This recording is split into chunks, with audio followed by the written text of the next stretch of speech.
took me a long time to learn this, but you must never, ever have a brilliant idea in your head, which you thought up 3 days previously, which may indeed be the greatest cartoon since The Plum Pudding in Danger.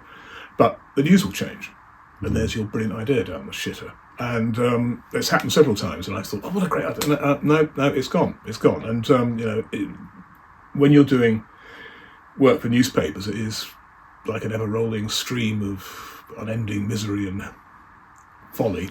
And you've got to concentrate on the piece of water in front of you at the time and go with that, and otherwise it's just swept away. So what my practice is now is I don't listen to the Today programme. I haven't listened to the Today programme for 30 years, and I think this has done my mental health an enormous amount of good. Many people may question that, but nonetheless, listening to their half-assed analysis, I don't need that. I'm going to do that myself. So I get the headlines off Radio 3, and then hear some nice comforting music, calm me down a bit. And so I'll get the headlines on 7 o'clock news, make a cup of tea for me and the missus, feeding the cat and so on. And then something takes place, which I don't quite understand how it works, but I should imagine this is true of most cartoonists. Inside our heads we have this kind of Rolodex of images, and you just sort of collide things until I can see the cartoon clearly in my head. And I won't send any roughs. I don't do roughs, because I've been around for too long and it's a waste of time. My roughs are so rough you can hardly see what's going on. But I send them an email to the opinion desk describing what I'm going to do, and sometimes they have slight misgivings, and if it's an idea I really like, I'll push it. Otherwise, I'll just come up with something else. Sometimes I give them a choice, and they invariably choose the wrong one, but sometimes they're right, actually. On reflection, they go for the one that's right one. But just after Trump got elected, I just had this idea of him being a B-52 with his executive orders. And it's just American foreign policy, carrying on bombing the shit out of everything. And the lovely Barbara Speed, who's the deputy opinion editor of The Guardian, of whom I'm extremely fond, and she said, oh yeah, but we had Ben yesterday doing one with Trump floating in the air. And I say, yeah, it's different, it's completely different. He was telling a different story. And of course, she's so young, she hasn't got this clear image in her head that I do of American foreign policy being B-52s dropping bombs on everything. And then she looked it up and said, oh yes, that's an iconic image. Yeah, that's great, go with that. So I went with that.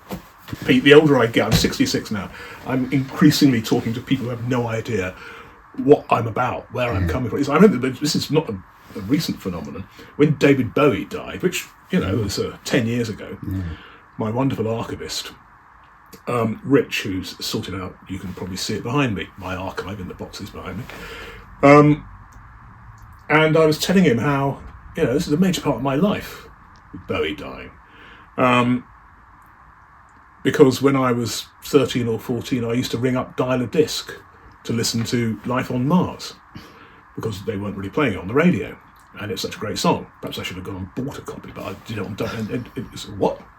Well, you could phone a number and they'd play you a record. Really? And I had to explain to him that phones were all black and Bakelite, and the post office installed them, and you had to wait 6 months before they installed them. And I suddenly realised I'd come from a kind of time before the flood. So there are things people don't get, people don't understand. But there's always things people don't get and people don't understand. And you explain it to them or you don't explain it to them, depending on how far you want to push it. The Guardian, love your idea. You have a deadline to stick to. Is it sort of late in the afternoon? I have a deadline. Now I'm only doing the Friday for Saturday cartoon. I have a deadline of 3 o'clock, which is a pretty soft deadline. It was originally a hard deadline, but I realised that there is room for manoeuvre. So if I do it within 40, if I file within 40 minutes of that, they're not too cross. And of course, they're publishing it. If they've got issues with it, they're paying me. So I normally go along with that. Sometimes they have, for obvious reasons, following what happened to me a couple of years ago, they are extremely careful because they are protecting me in case there might be somebody out there who will tease out some tiny detail and use it as an excuse to have a go. And so we are sort of pretty belt and braces on that to avoid any chance of that. Which doesn't mean I'm not allowed to be offensive. Doesn't mean I'm not allowed to go out there and do a bit of street fighting and have a kick at the people who deserve it. The old gag is that the question cartoonists are always asked, where do you get your ideas from? What materials do you use? And I get my ideas from the news, my great mistress, the news. And the materials I use are more or less the same materials they were using to paint the Chauvet cave system 35,000 years ago, as far as I can tell, because I use a stick with some wet stuff on the end of it. None of it's digital because I don't know how to do that. And when the digital stuff came in, I was sufficiently old not just to think, am I going to actually spend any time learning how to do this? And I thought, no, I'm not. I'm going to stick with this. I can scan it, and that's as far as I go on the old digital front. And I do think that it's good to get messy. I do think there is something actually slightly redemptive about the noise it makes when you scrape a pen across a piece of paper, and the feel of a brush going across some traumatized paper and things like that. And that's probably just me being a bit old-fashioned and arsey, but I have enormous admiration for our younger colleagues who do it all. And what do? You do half and half, don't you? I attempt to paint sometimes, and then realise a long time after it was a complete waste of my time, and I go back to the iPad again. Okay. Yeah. Well, I can't even draw a stick man on an iPad. I don't know how to do it. But then I see, things like Cold War Steve, who does these extraordinary collages on his phone on a bus going to work. I mean, how the hell do you do that? But I thought I keep on telling The Guardian they ought to get me and Ella Barron, and I think Ella's brilliant. I've been doing my best to promote her through my through recommendation, and she is the same kind of tradition as I am, which is the crowded canvas. You get lots of stuff in there to give people value for money, apart from anything else. Something to look at, something to hesitate over, rather than just looking at it and turning the page. And I think it would be great to sit us in adjacent rooms and give us the same news story, and we then have to produce something using our own different media and film us doing it, because she does her stuff so as far as I can tell, on a laptop on a kitchen table, whereas I make this terrible mess. Which is a lot more satisfying, though. It's satisfying, isn't it? With the yeah. Well, I mean, the Colour Guardian stuff, when they started printing in colour, and this is how newspapers work. People think newspapers are a public service. They're not. They're commercial enterprises. And they brought in colour cartoons because they started selling colour ads, and you could charge more for a colour ad. And for about 5 or 6 years, the only way of me finding out if the cartoon was going to be in colour or not was to get the pagination, and the only way I could get the pagination was from the ad sales department. So I'd ring them up on a Friday, because I was doing a cartoon on a Sunday for Monday, and I'd ring them up on a Friday and say, have you got the pagination yet? And they said, yeah, that's going to be a colour page. And when they became colour, I taught myself to paint again. And I never went to art school, I don't really know what I'm doing, but I would sort of discover new techniques just through trial and error. And one of the things I discovered was if you use lovely old Bristol paper, nice shiny treated paper, not as good as a German paper which I used when I started out my career, which was just beautiful, and they stopped making it, and you think, oh my god, that's the end of my career, but I found some other stuff to use. And you start painting on it. You can use a wash of watercolour which reacts with the paper in such a way that it stains it. So it will, any layers of gouache you put on top of it, that watercolour staining will still come through.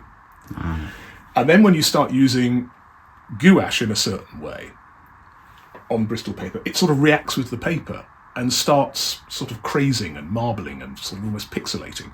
And so it starts making the image look really worked. It's like what Stedman did when he started using the mouth atomizer. And you could tell this was a moment he realised, my God, I'm saving so much time, I've got this amazing machine. And he showed me how to use one when I went to see him about 15 years ago. And it's a great thing, because you just go, like that. And suddenly you've got a million little tiny dots. And for the average viewer, they will assume you've carefully stippled that with an engraving tool rather than doing it like that.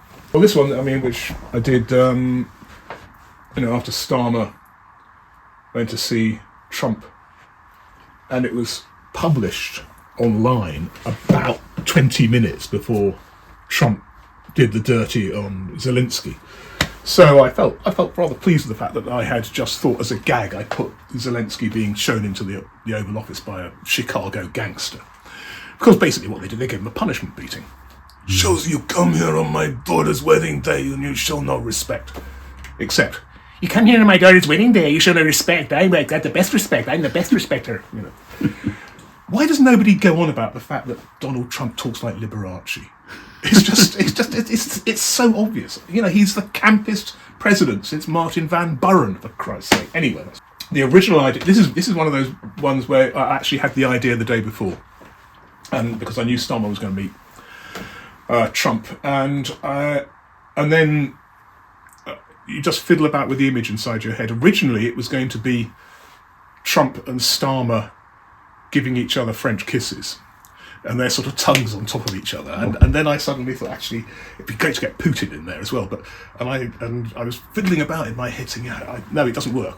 Physically, you cannot get those layers of tongues. So I thought I'd have the old gag about rolling a tongue out as a red carpet, which is a gag I've used many times, and it's sort of suitably disgusting, which is what it's meant to be. It's meant to make you feel slightly physically ill. Just the idea of Putin, who is a disgusting, murderous monster, and he's slurping Trump, who is a disgusting... We don't know if he's a murderer, but he's certainly a crook. It's all a heist reason, the mad shit is just to sort of distract us from the fact that his henchmen are stealing everything in sight. And there's poor old Starmer rolling out his tongue for his stooge, King Prince Charles, as I think we should call him. So that was the idea. I then sort of had this nice sort of slopey thing of like Russian dolls and them inside each other's mouths. And just for added value, there's Zelensky, but I also always like to put in little details to keep the punters happy, because they like that kind of thing. So I thought I'd just put these, which confused the desk because I hadn't said I was going to do it. I put in these portraits on the Oval Office wall. So there's Julius Caesar, for the obvious reason that Caesar destroyed the Roman Republic, which is what Trump is doing. And next to him is Al Capone, because Trump is a gangster. And next to him is Warren Harding, previously the most corrupt American president. And right at the end is Andrew Tate, who's just apparently been given political asylum in America. Surrounded by crooks. Yeah, surrounded by he's surrounded by sort of crooks and misogynists and rapists and so what have we got next? Oh, this one, yeah, this one was, it just needed to be said. So, Gaza has been absolutely horrific and appalling. But of course, it's the area where, because I was accused of anti-Semitism in 2023, the great Hugh Muir, my editor on The Guardian, and I are always absolutely meticulous that in the coverage of Gaza and any Israeli thing, there's no hint of what could be construed to be an anti-Semitic trope. And we work on this really carefully because the point is an utter distraction, and it's meant to be a distraction. And I just had this idea of the photo op. There's Biden. He's, just before Trump comes in, and he wants to get this in. He wants to get this sort of great moment of peace. And he's got the skeleton of the Dove of Peace. And you know how they, on the red carpet, they always have the names of the sponsors behind. And so there's Lockheed Martin, BAE Systems, Boeing, Rolls-Royce, all the people who'd supplied the weapons. And so this is this is what's going to happen. Now that Trump doesn't want to sell weapons or give weapons to Ukraine, none of that money went to Ukraine. That money all went into the coffers of American arms manufacturers. The military-industrial complex, as denounced by President Eisenhower in his closing speech as president. This is the greatest danger facing the world, is the military-industrial complex, because basically it's just an endless conveyor belt of money going into these people's coffers, and so we have to be at war all the time to keep the arms manufacturers happy. And Trump has just pissed all over them. He's just pissed all over their curtains. So he's going to have to quadruple military aid to Israel to keep up the money going into the coffers of the American arms manufacturers. And what's Bibi going to do with them? He's going to sort of bomb the dust into atoms, and eventually the Arabs are going to think, this is getting boring. Let's stop this now. And this one, I was very pleased with this, because it's sort of rather tragic in a way, because this is when Liz Truss killed the Queen. And there she is. And there's the sort of rotting remains of Boris Johnson, a kind of a pool of puke and shit, with a jester's cap and lots of me badges and a sort of vomiting corgi. And these other prime ministers' heads on the walls, which I had a lot of fun doing this. And there's Priti Patel as a sort of lion skin rug. Who's back? Yeah. And, so there's Macmillan, Eden, Heath, Hume, Wilson, Callaghan. And there's the Queen. The Queen, I always sort of really loved drawing the Queen. I met her once in my secret life as a trustee of the Zoological Society of London when she was opening the elephant barn at Whipsnade. And I was vice president at the time, so we were in the greeting line. I realised I was wearing odd socks, which I thought, oh my God, is that a beheadable offence? You wear odd socks when you meet the Queen. And she said, hello, and I said, hello back. And she had really lovely soft white gloves. Mm. And then Phil the Greek came along and said, you look bloody freezing. And we said, yes, we are bloody freezing. And then we watched the Queen feed a banana to an elephant called Elizabeth. So, living the dream. And there she is with her gold Zimmer frame. And there's crazy Liz Truss. And the next day the Queen died. And what do we got? Oh yeah, this is, I don't think we need bother with this. Masters of the Universe, it's the Tories in a mouse hole. I'm so pleased to see the back of those bastards. I was rather thinking, when they had the election for leader, and one of the things I hate about the Tories, and believe me, we could be here forever while I list the things I hate about the Tories, is they think we give a shit about their elections. And their client press get into a frenzy, and that includes the BBC, get into a frenzy of excitement about there's going to be a Tory leadership election. I mean, God's sake, they genuinely think they're the masters of the universe, and we should be grateful for them fucking up our lives for generation after generation. But that said, I was rather hoping Robert Jenrick would make it, because after he'd taken the Ozempic and thinned himself down, he's just joyous to draw, because he just looks even worse than he did before when he was sort of a big fat bloke with a moustache on inside out.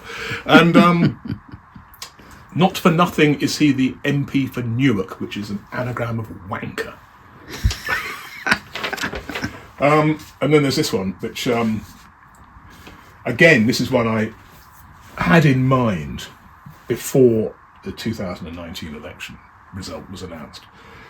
It was pretty certain that, for no reason that made any sense at all, a man who had spent the entire election hiding and not telling us what his policies were, including hiding in a fridge at one point, was still going to beat Corbyn's Labour.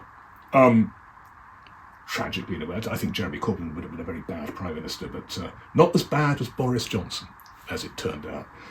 And I just went for the obvious joke, just the obvious gag. He's the lying king. And there is Dominic Cummings, holding him up as Simba.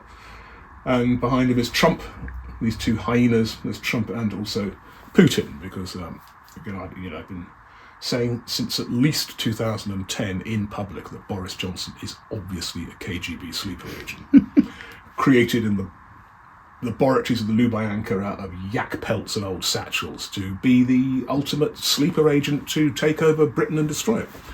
And, there's two compelling reasons for this. First is, only the Russians would be brilliant enough to realise that we're dumb enough to fall for such a wholly unconvincing caricature of an aristocratic Englishman. I mean, he is preposterous. He is absolutely preposterous. And he's called Boris. It's like, Jimmy Savile, hiding in clear sight. He's called, and one day he'll fuck off to Moscow and Putin will give him his Order of Lenin. And here's a fur cup coffin with the ghost of Theresa May coming out of it as they're trying to get rid of her. Drawing May as a ghost. We're always, as political cartoonists, trying to find new ways of drawing people. And you know, Steve famously got Bush as a monkey about 30 seconds before everybody else. So it's so that's his, and there is honour amongst us. So if one of us will draw a politician in a certain way, nobody else is allowed to steal that. That's theirs. That's certainly what I think. And after the disastrous 2017 election, I just started drawing her as a ghost, and she got thinner and thinner and thinner. She got sort of more and more transparent until here she's just kind of outline coming out of this coffin, and there are all these contenders for her role, which I think she resigned about 6 weeks after this cartoon was published, and then she just sort of got exorcised, disappeared. Weirdly, I think that she is probably one of the more decent ex-prime ministers. I think her and Gordon Brown, to an extent John Major, have actually behaved with a certain level of decency, and I think she does have a sense of public duty, except that she was obviously given really bad advice by the careers teacher. I never wanted to draw Boris Johnson in the first place, and I got sick of drawing Boris Johnson very quickly, until I realised how much he hated it. I mean, that was what he and Trump both do is brilliant, because they seek to control the laughter agenda, so they play the fool. And actually, Trump is much funnier than Johnson. Johnson is a Tory's idea of funny. He can't land a punchline. He just trips over his own cock and expects everybody to applaud with gratitude. But Trump actually tells good jokes, nasty ones, but they're good jokes. But both of them are controlling the laughter agenda, so we laugh with them rather than at them. And what both of them, being narcissists, hate is being laughed at. And it's very, very clear that Johnson, in the hideous, screaming maelstrom of the psychoses going on inside his id, that's the thing he hates more than anything else, is the idea that people will be laughing at him, because he wants everybody to love him because he's so lovely. You know, he wants just to, fall off the climbing frame, have sex with something, and everybody to say, "Boris, you're so lovely." And people like that shouldn't be allowed to hold public office. They should be kept in cages. Pete, I am in awe of you for reviving the Cartoonist as the new Cartoonist, and we salute you, as you know. So we've given you an award. So fuck off. So fuck off, exactly. And thank you very much for inviting me to do the cover and for doing this interview. And I was just thinking, well, what could I do? I could do another political cartoon. No. I've just reached a sort of climacteric in my career, because I've just given up half my Guardian work, which I did on my 66th birthday when I got my old age pension. But I think I've done my time, which is why I'm drawing back a bit. Hence the cover, in imitation of Goya's "The Sleep of Reason Produces Monsters." And there they all are. There's all the monsters. Me saying, "Fuck off and leave me alone."